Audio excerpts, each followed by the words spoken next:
Welcome back to your next stop. This is Juliette Hahn. In this episode, I speak with Adebola Ajao. She is a PhD, author, speaker, empowerment coach, and the founder of Empowering Initiatives. She has written a book called Empowered Women and is also the co-author of The Habit Code. This is a really fascinating twists and turns. Adebola is originally from Nigeria and went to the UK to boarding school, waiting to hear kind of how that decision was made and find out her love for science and then psychology and why and where that led her to found the Empowering Initiatives. She does events, started last year around her book. And then everyone in the community was like, we want more. When can we do more? When can we do more? So November 11th, she is having, I think it's her fourth or fifth one. You'll find out in the episode. And you can also follow all of this. This is empowered.women 2021. That's on Instagram. That's where Adebola puts all of her information. So again, empowered.women 2021. I know you're going to enjoy this episode as much as I did. Welcome back to your next stop. You know, I say this every single time. I love bringing you stories of people that inspire because they have followed a passion. So I want to introduce you to Adebola Ajao. Welcome to your next stop. Thank you. Thank you for having me today. So I know my listeners are laughing because with my dyslexia, sometimes pronouncing certain words is not easy. And it didn't take us that long. I mean, I had to say it a couple of times. So Adebola is an author, speaker, empowerment coach. She is the founder of Empowering Initiatives, and she is an author. She has written a book called Empowered Women, and she is the co-author of The Habit Code.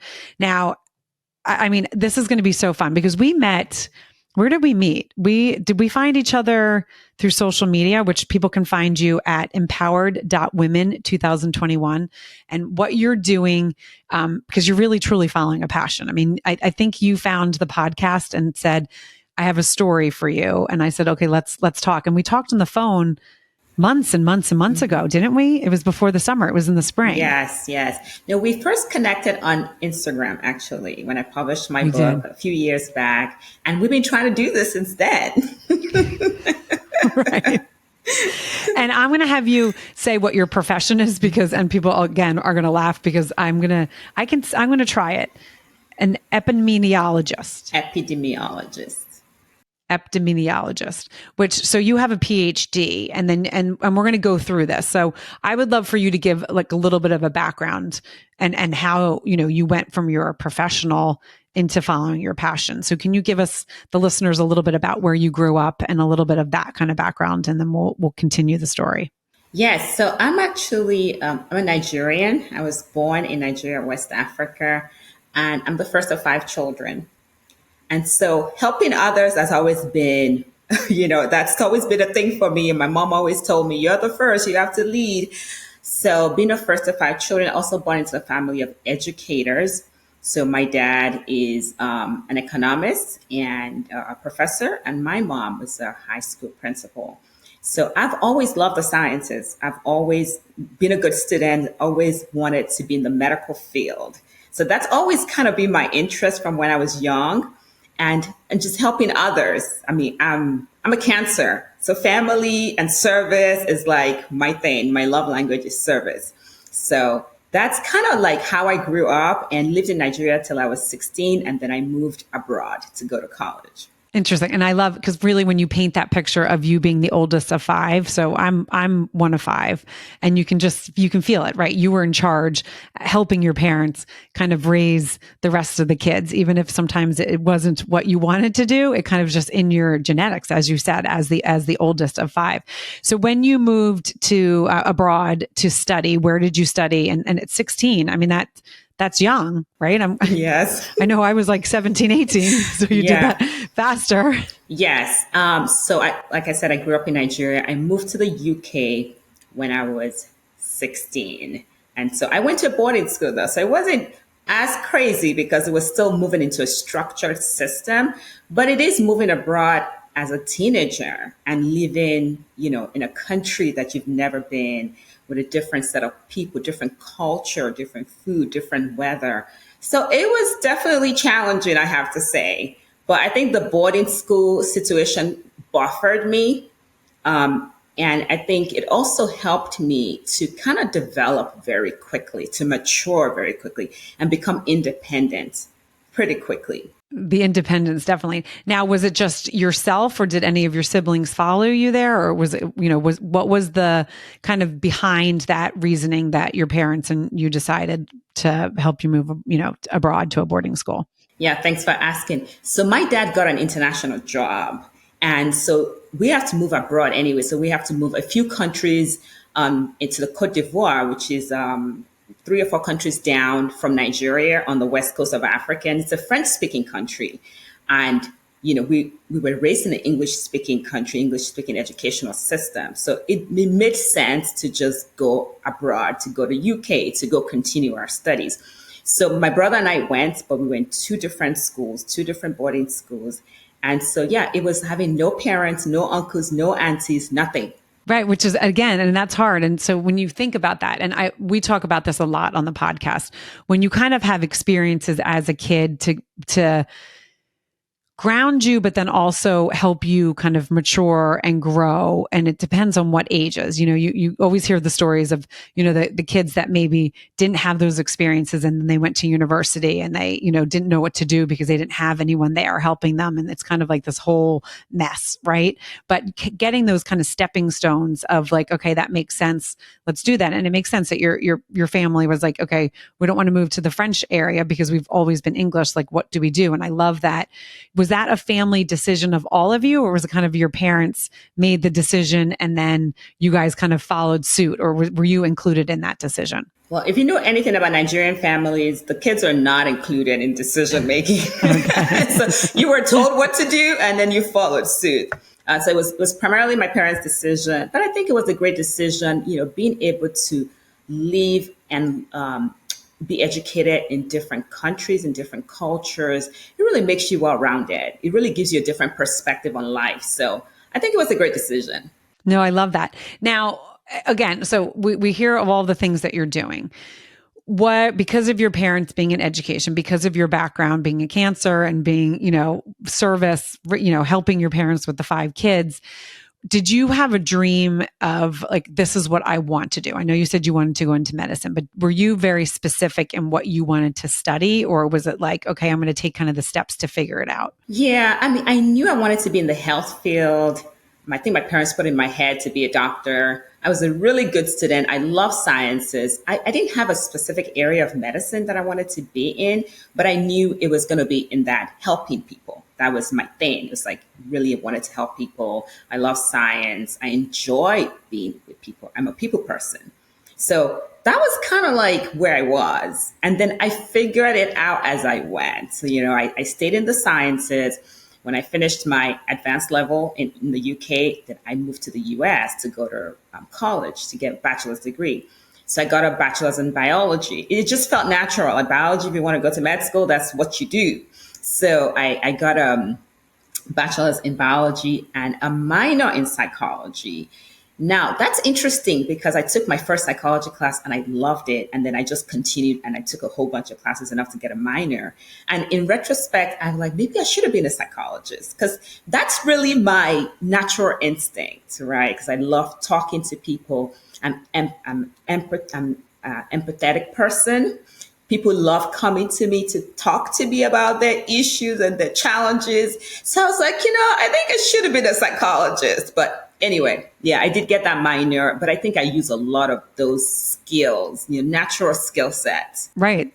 That you learned. Yeah. Well, I mean, that's the thing. It's always interesting, as you grow and we talk about kind of like studying the things that you are passionate about, but then also some of the things that you're just good at. And I've gotten to this conversation many times because that kind of fascinates me. I happened to go into a field that I was good at because of my dyslexia. There was a lot of things that I really wasn't good at. So it was like, okay, that's kind of the way I went. But when you're strong in a lot of different educational things, when school is, something that you're like, what, I like these, it's interesting to see where people go, right? Okay. And especially coming from, a family that then migrated. So, we also hear a lot about the immigrant families that it's like, okay, doctor, lawyer, this and that, right? It's kind of expected. And it's because that those are good fields, right? But when you really look at them, the amount of school you have to go into and the amount of education, but then if it's not something that you love, those are like, you're really dedicating your life. And if you do not love it, it's not healthy for your mind. So I love you kind of took that psychology aspect and was like, okay, I'm going to kind of incorporate that. So tell us where you went after college, and the path there. Yeah. So my last year of college, I took an epidemiology class. And there's that yes, word. and that piqued my interest. I'm like, I love studying about diseases, but on a population level, not the micro level. I did biology and I worked in the lab as a student and I hated it. I hated it. And I knew that I needed to do something that I was working with people and I was working at a population level. So when I took that class and piqued my interest, I said, you know what? I looked more into it and I was like, there's a master's degree in public health where I could study epidemiology. So that was really the next step that I took. I applied in my last year of college. I got into Boston University and I went and did a Master of Public Health with a concentration in epidemiology. And I love that I took that step. That wasn't the path that I thought I was going to take. But that interest, that class that piqued my interest got me to take that step. And once I took that step and got my master's degree, I worked in the field for about 5 years. And then I went back and got my PhD in epidemiology. I love that. And I think you brought up a really good point. And especially for where I'm working in my professional life right now, I'm working with a lot of scientists and a lot of the science world. One of the things that has come up a couple times, and I think it's so important again for people that are listening to this, that have that interest in science, they have the interest in either doctor or like research. There's so many different avenues. And as you said, you really were a people person. So, you didn't want to be stuck in the lab, right? That was something that was very important to you. And a lot of times we talk on this podcast about finding the things that you don't like is sometimes more important than finding the things that you do like, because you can find there's so many things that, you're like, okay, I tried that. I don't really like it. I don't really like it. But it's going to be very specific on the things that you're like, you know what? I really love that. Like we all can have multifaceted passions, but really when you kind of think about it, the thing that you're going to be the most passionate about is the thing that you're going to want to follow. But when okay, I don't want to work in a lab, but I do want to do the sciences. Let me explore how I can kind of do this. So I think it's fascinating that that's the avenue you took. So then after graduating, getting your PhD, where did that take you? So, I, finished that, started working in the field, working in different fields, did a little bit of policy, back into epi, and stayed really in public health and public service. But after so many years of doing that, and I love what you said about, you can have multiple passion. And so I'm going to go into that, having multiple passion. After about 10 years of doing that, I was feeling stuck and stagnant. There's this just feeling stuck, feeling like you're constantly having to stretch to prove yourself. I think as a female scientist of color, it was also a very challenging position to be in. And I was also at the time, I was married. I had 3 kids, I'd been in my career for about 10 years. And I was looking for mentorship. I was looking for another woman who looked like me, who was in my field, and who could understand the struggle of really being a mom, a wife, and being a career woman, and wanted to grow in that career. And I couldn't find. I really had a tough time finding that. And so in that feeling of being stuck and feeling stagnant, I started to do some personal development, because I had that discomfort. So I started to do some personal development. I started to, look into mindset, setting goals. What are my passions? What are my strengths? What are my skills? And I kind of went back to that place of, I think one of the reasons I was feeling that way was because at a public health level and a public service level, because I'm in the federal service, I was doing good work and I was doing valuable work, but I was not in touch with the people that I was serving. And so there was a disconnection between this science that I love and I enjoy, but I didn't know who I was serving. You can say the population of the US. That's a huge, I don't, who is that? Right? I could have put a face, I put a name to the face. And so that was really kind of what got me on this other journey as I was, in that discomfort and really feeling like, what's my purpose? What else am I meant to do? I've spent so many years, studying and getting to this phase. And that was a turning point for me. But I think that whole not finding the right mentor got me on that personal development journey. And then the pandemic hit. The pandemic hit and the world slowed down. And I wanted to put all of that into a book because I wanted to help somebody else in my position, other professional women of color that are coming up in their field and, wanting to be a mom and wanted to be a career woman and figuring out how do I put all of this together? How do I get through all of this successfully? So I kind of, in my book, what I did was I went through all the principles that I had used to succeed up until this point as a mom, as a career woman. I put all of those principles together and put it in a book, and really with the goal of serving others. And what I've done with that is really allows me to connect with the women that I'm serving. Because when I go out and sell my books or when I do my events, my networking and empowering events, I really connect with those women and I really get to see who I'm serving.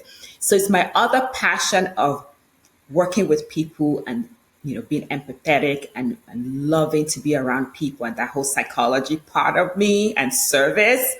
It was come full circle. It's come full circle with the book and come full circle with what I do with my book and my organization. And you know what I love so much? Because I know if someone's listening to this, they can feel the shift in your energy. And if they can't, I want them to listen back because this is obviously what I'm an expert in. But like you explained your life, you explained all that you did totally fine. Like, it was, you had good energy. But when you just started talking about the things that you're passionate about and you love, you could feel it turn up. So like anyone that always asks me like, well, how do I know? How do I know? If you're listening to this, you could just feel that in real time. So that was beautiful because you were flowing, right? You didn't pause. You were like, I have a lot to say in this subject. And not that you didn't have a lot to say about your early childhood in your life, but this is where your heart is right now. This is where your connection and the connection. We talk about this all the time. Connection is so important. People want to feel connected. And as you said, when you went out to find your mentor, you couldn't find that connection. And so you were like, I'm going to create it. You obviously can hear from your background. You weren't just someone that was going to sit and be like, okay, I can't find it. I'm just going to be woe is me. No, I'm going to figure this out because obviously that is what, that is who you are. That is your drive. And seeing what what you kind of encompassed and all the things that you're creating right now. I would love for you just again to kind of share with people if someone's like, okay, I need this mentor. Where can I find this community? Because you're really creating a community and community again is what people crave, that connection in a community. And you don't all have to look the same. You don't have to all have the same backgrounds. You don't all have to have the same values. But when you have something similar, that you have similar goals and similar something, that's when, when beauty can happen and everyone doesn't have to be the same. But when you have that craving of connection and you know that you have the ability to help others feel that, that's when the magic happens. So if you can kind of take us through, you wrote the book, Empowered Women. And then after you wrote it, how did the events and all of the community kind of come together? Yeah, thank you so much. I wrote the book and, the book was sitting on the shelf of Amazon. And I was thinking, okay, that's great. It's wonderful. It looks pretty. But then what, right? I said, I have to leave the example in this book. I have to be the example that I'm trying to portray in this book. So, once the world opened up and we all could go out again and we all could do things again, I had this idea to do this event. So, and then I founded this organization called Empowering Initiatives. And I was like, through this Empowering Initiatives, I can empower other professional women to find their passion and walk in their purpose through personal development and service to others. So goes to that whole thing of you you can have multiple passions, and you should explore those multiple passions. And a lot of career women, sometimes they're not happy in their career and they just stay unhappy. I'm like, but you have other gifts.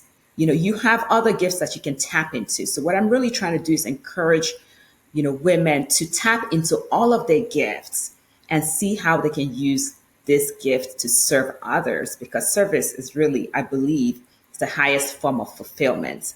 So when the world opened up and I have this book, and I said, okay, found this organization, Empower Initiatives.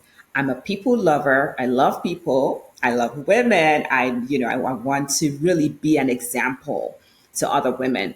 So my first event, I believe, was on 2022. Actually, last summer was my first event. And we had about 40 women. And we just talked about personal leadership, balancing work-life balance, And after that event, they were like, when is the next one? I was like, okay, all right, we're going to continue this. And we're on our fourth event at this point. It is not an online community per se. It's women that mostly live in the Maryland, Virginia, DC area, because we have a location where we do the events. Because I really believe charity begins at home, right? And, really, for me, well, especially after the pandemic, it was really important for people to be able to come out, network, connect, support each other, find resources, find clients, find mentors, whatever it is that we're looking for. And every woman is different, looking for something different. So it's a mix of like small business owners and professional women, or some professional women like me that also have their own small business. So we all come together and we empower each other through different topics. We choose different topics. So the next event is actually on the 11th of November, and it's about leadership. Because as I'm growing into leadership in my professional career, I want to empower other women to know that they can do it too, especially as a mom. I know one of my fears was, how am I going to grow into leadership while raising 3 children? Busy life and soccer and all of these activities. And I think as women, we try to shy away from taking those leadership positions because we're afraid that we're going to be overwhelmed. And so just to see other women that look like you, that even if they don't look like you, they have responsibilities like you. They're raising children like you, and they also love their career. And some of them have side businesses like me. How can we do this? So I'm bringing like 5 speakers that have done it, that have walked the path to speak about their journey and specifically identify qualities that has helped them be able to navigate their career, leadership, and their family successfully. That's amazing. And one of the things that I think is important, and I would love for you to touch on this, because as we said, we can have multiple passions. But I think at certain times of our lives, there's one passion that might scream at us. And it could be a different one in each stage of our lives. And I think that is something that a lot of people don't explore, right? It's like, okay, they had this passion when they were younger, and it's like, okay, well, that's it. And they don't kind of explore when something keeps coming at them. And I talk about this a lot. I daydream when I walk, but I believe in God, whether you believe in God or the universe. I believe God really puts things in your path that's where he wants you to go. And if you ignore it, it's not going to come to fruition. So like we all have a path, but not all of us find it, because not all of us leave ourselves open to be curious and to listen and to say, okay. And it can be scary because you could take giant leaps of faith to be able to do it. And a lot of people are scared, right? As you said, whether they're the bringing in money. Okay, I don't want to not be able to bring in money here. It can be scary, but we all have one life. And if you're constantly living in that fear of, I don't know what to do, or I don't know how to do it, it's going to hold you back. So I would love for you to talk about kind of the multi-passion and multi times of our life. And then I have a follow-up question on that as well. I mean, I think that is so important, and things happen for a reason. Like I said before, who you are is already in you. These gifts are already there for you to explore. And that voice at different stages in your life, depending on the situation, I believe in God too. God will speak to you at the right time when he feels it's the right time to explore certain gifts. And for me, I think I heard that voice, so going through the struggles helped me to put this book together because I wanted to, it was a form of therapy, putting it together, right? But then also to use that to serve others. I believe I heard from God that this is the right time. I've always wanted to be a writer. I've written a few things here and there, but it never went anywhere. When the pandemic hit, that was my opportunity and I took the steps. And then even after I had the book, I heard more voice saying, what are we going to do with this now? And so taking those steps along the way, even when you don't know where this is going, have no idea where this is going, but taking the steps, just believing in those instincts. You can call it instinct, you can call it voice from God or whatever you want to call it, but listening and being receptive to that, or some people call it ideas, fine. But not ignoring them and really, really following through with them and exploring them. I think it's really important to really living a life to the fullest potential, right? And living a happy life. Because I think when we have untapped potentials, we just stay stagnant and we stay stagnant. And then sometimes we even become resentful because we see other people doing some things that we think we could do, but we never explored. So I tell my women, fully explore who you are, tap into your gifts, find other people that are doing it. Sometimes it's that we get stuck and I don't know how to do it.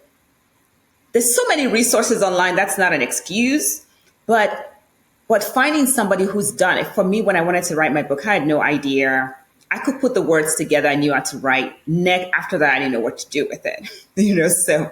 So I joined a self-publishing school, right? I got accountability partners. I got a coach, and we set goals. And, I had somebody I was accountable to that made sure that I did what I said I was going to do. And I ended up with the book, And I think sometimes also for me as a scientist, I felt like going through school, so many years of school, things were structured. I knew what to do next. I knew what classes to take next. I knew what the process was. But once we're done with that, it's up to us to make our life what we want it to be. We need to tap into those gifts that we have and explore them so we can really, really get to our next level and really fulfill our highest potential. So that's one of my goals for my Empower initiatives, is to really allow these women to see other women doing, whatever their heart desires, whatever their gifts are. So in my community, some women are fashion designers, some women do hair products, some women do skincare, and they're also nurses at the same time, that they don't just have one thing they're doing. They're nurses. Some of them are teachers. Some of them are, but it's seeing other people doing it also can motivate you to realize that, what, I see examples and I have someone I can reach out to. And that's the whole point of that whole community. It's like when you connect with one or two or three people, every single time you come, connect with a few people, somebody you can go back to and say, what, I want to do what you do. How did you do it? How do you do, what are your challenges? And I think, of course, as a businesswoman, it's a very long road. So just having other people walking that road, that when you do get to those points where you're frustrated or you feel like things are not moving fast enough, having a support system, a community of friends or, associates that you can reach out to and say, I'm feeling this way, or I need this tools, or I need this, for example, looking for grants. That was one of the stuff we did I think it was the last event we talked about, looking for free money in the community, talking about grants. So we brought a few women that knows how to do that, knows how to write grants, and that they've gotten money to do some of their work. Like if you're stuck, you don't have to stay there. That's the whole point of the community. You reach out and ask. No, I love that. I think it really speaks to so many things, because that's what a lot of times people get stuck. They don't know what to do the next step, and they don't want to feel stupid. So they don't know who to reach out to. They don't want to ask questions because they don't want someone to say, that's a pipe dream. Okay, keep doing it, right? If you have big dreams, but if you have other people doing it, they're going to be like, yeah, go for it, right? And that's what you need. So that is a beautiful community. So, before we kind of come to the end of this, I would love for you to talk and touch about, because I think as women that do multi things, I mean, I have 3 podcasts. I'm a chief communications officer. I have my consulting company that I've put on hold a little bit because of, taking this role, which is fine because that's just the path that I'm supposed to be taking. And I say yes to things that feel, I'm deep. I don't say yes to everything. I feel the things that I know I can do, but I also am like curious about, and I want to do this. I'm also raising 3 teenagers. I'm also a wife, right? I have 2 dogs. Sometimes people say to me like, okay, that's too much. But I say it's all flowing right now. It's all flowing right now. I'm able to do what I'm doing, and I will continue to follow this path as it continues to flow. And then when something doesn't flow, I'll sit and I personally pray on it, right? Okay, what is happening here? Or if it keeps coming up, I will say, okay, this keeps coming up. I need to sit and explore this, right? I need to talk it out. I need to do something because I feel like I'm hitting a wall with this one certain thing. So a lot of times people, women can do it all. I don't love that saying. I think we can do it all, but not at the same time. And I think too many times people try to do it all and they try to be the best in everything. You can't be the best mother, the best wife, the best employee, the best entrepreneur, the best, tennis player, the best fitness thing all at the same time. Something is going to lack a little bit, and you have to be okay with that. Like, I'm giving my all to this right now, and this is where I feel like I'm needed the most. But you're still in those other things. It's just not doing it all. And I really, when that came out, I mean, I remember I had my first child when like really people were talking about that. And I chose to stay home, and it was the right decision for myself and for my family. But I remember feeling like a little guilty because it's like, well, women can do it all. And I was like, yeah, but I don't want to do it all right now. I want to enjoy this part and then see where life takes us. So can you kind of do a closeout on, doing it all as a woman that has multifaceted, passions and life? Yeah, absolutely. We can do it all at different times of our lives. It's not Exactly. all at once. I really believe mindset is number one.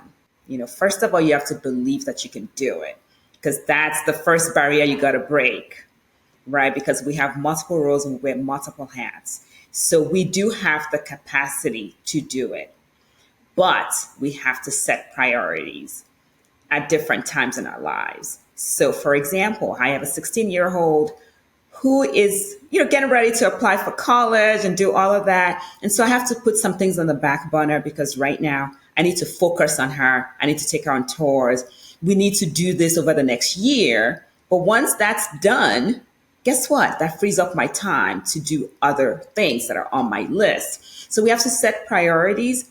And I also really believe in planning ahead, setting goals, but setting realistic goals, smart goals that, I want to do this in 5 years or 3 years or 2 years. It's not about forgetting about those dreams or passion, but maybe setting timelines for them so that it's not forgotten, but it's kind of pushed away a little bit, while you prioritize other things at this time.